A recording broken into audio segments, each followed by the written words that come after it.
Buried my best friend on a Thursday. The sky was clear in the way it shouldn't be, like it didn't understand what we were doing. We stood around the hole, pretending we knew how to say goodbye. I remember the sound the dirt made when it hit the coffin, too loud, too final. His phone buzzed once in his pocket before they took it away. His sister said it was probably a spam call. I didn't laugh. We met when we were kids, bonded by nothing and everything. He knew my tells, my bad habits, the way my voice changed when I lied. I knew his laugh before I heard it, the way he drummed his fingers when he was nervous. We promised we'd never be strangers. Even at the end, when the hospital lights hummed and his breath stuttered, he squeezed my hand like he was reminding me of something important. Then he was gone. The days after the funeral were quiet in a way that felt aggressive. My phone stayed face down on the table. I kept expecting it to vibrate with his name, even though I knew better. I didn't delete his number. I couldn't. It felt like erasing a door I might need to open someday. Yesterday, my phone buzzed. I was washing a mug at the sink when it happened. The vibration slid through the counter, into my hands, into my chest. I dried my fingers on my shirt and looked down. His name was on the screen. No emoji. No typo. Just his name, exactly as I'd saved it years ago. The message read, "Did you make it home?" My stomach dropped. That was his line. Every time we hung out late, every time one of us drove off first, he'd text that exact sentence.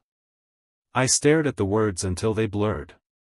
My first thought wasn't fear. It was relief.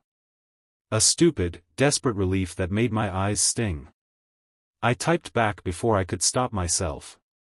"Yeah. You?" The reply came instantly. "Not yet." My hand started shaking. I sat on the kitchen floor and tried to breathe. There were explanations, I told myself. A scheduled message.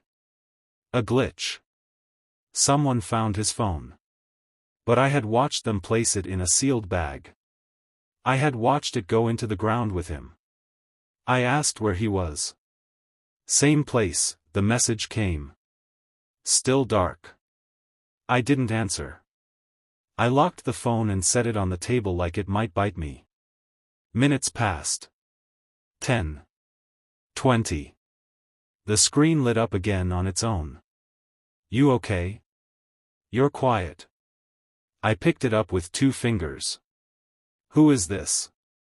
I typed. There was a pause this time. Longer. Then, "Don't do that. It's me." My throat felt tight.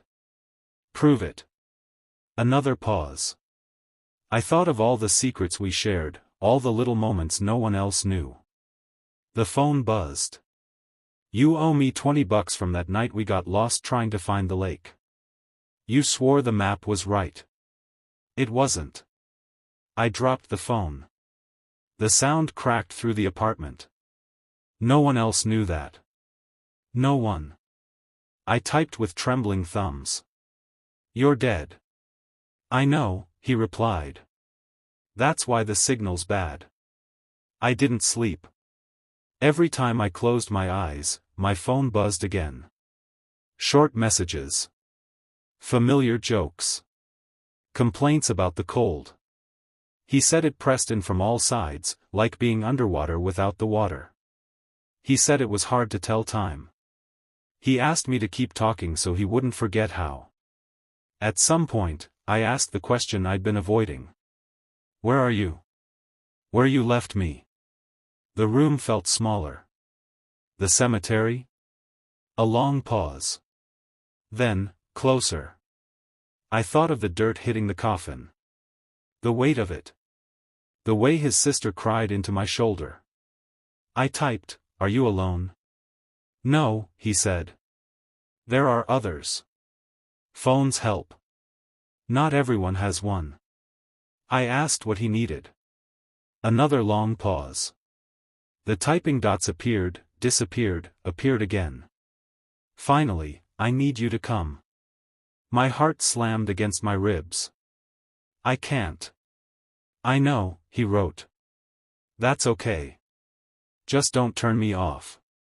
I stared at the power button on my phone.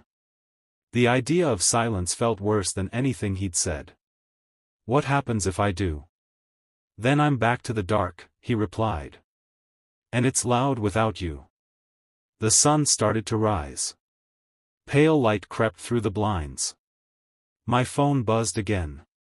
They're moving me, the message said. Who? I typed. Don't know. It feels like being carried. My chest burned. Where?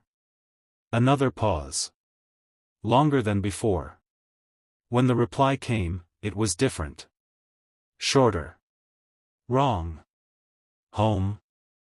I grabbed my keys. I don't remember deciding to leave. I just did. The cemetery gates were open, the gravel crunching too loud under my tires. I ran past the headstones until my lungs screamed. His plot looked the same. Fresh dirt. Flowers wilting at the edges. My phone buzzed in my hand. I'm closer now, it said. The ground shifted. I stumbled back as the dirt rippled, just slightly, like something breathing beneath it. My phone buzzed again. Did you make it home? I ran. I didn't look back. I didn't stop until I was inside, door locked, lights on. My phone buzzed once more. Guess not. I turned it off. This morning, I turned it back on. I don't know why. Habit, maybe. Hope. There was one new message, time-stamped an hour ago. I'm still here, it said. Are you?